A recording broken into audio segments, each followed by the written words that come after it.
rich people and companies are going to be owning it. Very, very straight, very legitimate companies, and really companies that love America. So they're going to be owning it. It's a big thing. And on a much bigger scale, and probably that's why we were able to get that, but on a much bigger scale, we're pretty close to a deal. We may do an extension with China, but it's an extension based on the same terms that we have right now, which are pretty good terms. And my question for Prime Minister Starmer, if you feel so strongly about officially recognizing Palestine for statehood, why are you waiting for President Trump to leave the country? Why can't you just do it right now? And isn't there a risk in rewarding Hamas with that? Well, let me be really clear about Hamas. They're a terrorist organisation who can have no part in any future governance in Palestine. And what happened on October the 7th was the worst attack since the Holocaust. We have extended family in Israel. I understand firsthand the psychological impact that that had across Israel. So I know exactly where I stand in relation to Hamas. Hamas, of course, don't want a two-state solution. They don't want peace. They don't want a ceasefire. So I'm very clear where I stand on Hamas. Okay. On the question of recognition, I made my position clear at the end of July as to the timing, which has got nothing to do with this state visit, and I've discussed it with the President, as you would expect amongst two leaders who respect each other and like each other and want to bring about a better solution in the best way that we can. Thank you so much. Can I go back then to Robert at ITV? Robert Person, ITV. Mr. President, you alone in the whole world, have the power to persuade Prime Minister Netanyahu to stop the demolition of Gaza City, to stop the starvation of Palestine, and to stop the killing of civilians. If not now, when will you exercise that power and tell him to stop? Sure. And then for both of you... But you do understand about October 7th. Of course, you do understand. So believe me, I understand. One of the worst days in the history of humanity. What happened, I have seen the tapes. Babies that are 4 months old and just chopped up to pieces. And you've seen the tapes and I've seen the tapes. You're a professional and so am I. And people forget about October 7th. I can't forget about it. So I want it to end, but I want the hostages back. I don't want the hostages used as human shields, which is what Hamas is threatening to do. But as soon as they're back, that's the moment you will tell Netanyahu to stop. Well, it would certainly help, but I have to have the hostages back. And I don't want them back piecemeal, as I said before. I want them back.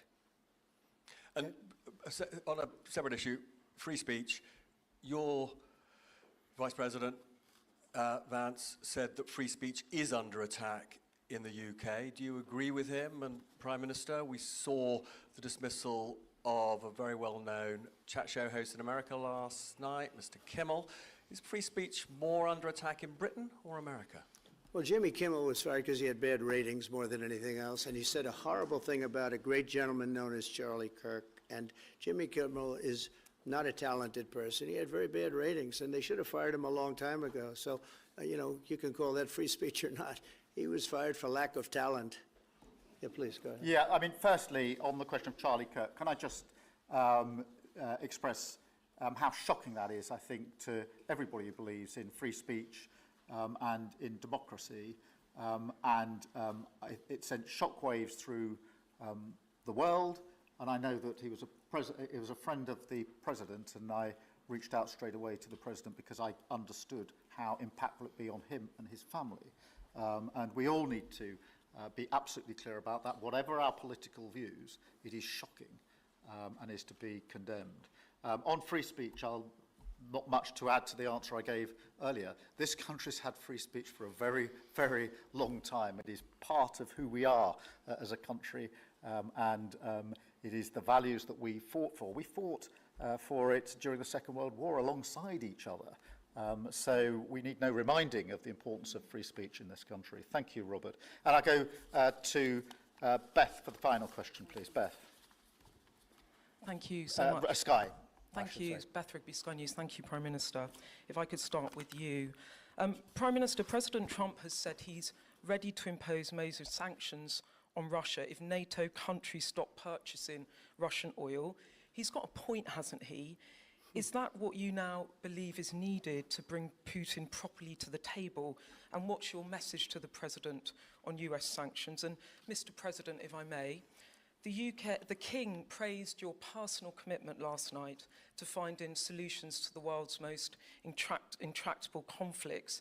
You have invested much of your time and effort in Ukraine, but even as you seek to broker a deal, President Putin is escalating the war. He's firing drones into NATO airspace. You say he has let you down.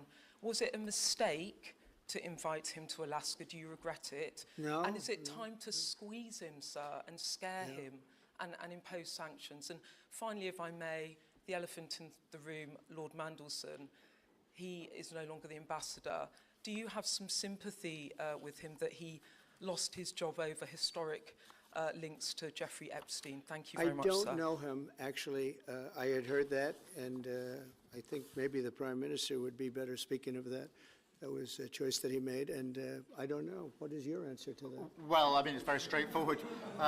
Some information came to light last week which wasn't available when he was appointed, and I made a decision about it, and that's very clear. On the question of the pressure on Putin and on Russia, which is obviously really important, look, I think it is a challenge to Europe. There are a number of European countries which are too reliant on energy from Russia. The UK actually obviously has almost got nothing at all, but we do need to bear down and work with our European counterparts here. There are one or two countries, I think, that do need to look again at the question of energy. There's no one silver bullet here. We do have to have a wider suite of sanctions, which we've put in place a number of times, working across Europe and with the United States. And of course, we must, and we are, making sure that Ukraine is in the strongest position now, because one of my long concerns here has been that whilst we talk about a ceasefire, and we all want a ceasefire, and we talk about what might happen after a ceasefire, we mustn't forget that Ukraine needs our support now. And we've said we stand with Ukraine from the start to the finish, and that means we must continue to supply them with what they need in order to fight this war, which of course resulted from and is a result of Russian aggression. We have particularly done the sort of leadership role in the coalition of the willing, so that if there is a ceasefire and if there is a deal, and I do hope there is, that is then lasting and not then broken, because given previous history, I don't trust Putin. Thank you. Very simply, if the price of oil comes down, Putin's going to drop out. He's going to have no choice. He's going to drop out of that war. And when I found out that the European nations were buying oil from Russia, and as you know, I'm very close to India. I'm very close to the Prime Minister of India. I spoke to him the other day, wished him a happy birthday. We have a very good relationship. He put out a beautiful statement, too. We have, but I said, you know, I sanctioned them. China is paying a very large tariff right now to the United States. But I'm willing to do other things, but not when the people that I'm fighting for are buying oil from Russia. If the oil price comes down, very simply, Russia will settle. And the oil price is way down. You know, we got it way down. We're drilling and we produce more oil than anybody else in the world. We're doing a lot. But I was disappointed to see that. And the Prime Minister was disappointed to see that. And it wasn't him. It was other countries. And you can't do that. You can't do that. You can't. That's not playing fair with the United States. The unique bond between our two countries. But today we've gone far beyond that. We've renewed the special relationship for a new era. The United Kingdom and the United States stand together today as first partners on defence, first partners in trade, with the groundbreaking deal we struck in May, and now with the new agreement that we've just signed this afternoon. We're confirming our status as the first partners in science and technology, ready to define this century together, just as we did the last. This tech partnership has the power to change lives. It's our chance to ensure that technologies like AI, quantum, and others amplify human potential, solve problems, cure diseases, make us richer and freer, strengthen the cause of democracy, not tyranny. This is the territory on which the future will be won. So this partnership today is a signal of our determination to win this race together and to ensure it brings real benefits in jobs, in growth, in lower bills, to put more hard-earned cash in people's pockets at the end of each month. That's what we're determined to deliver.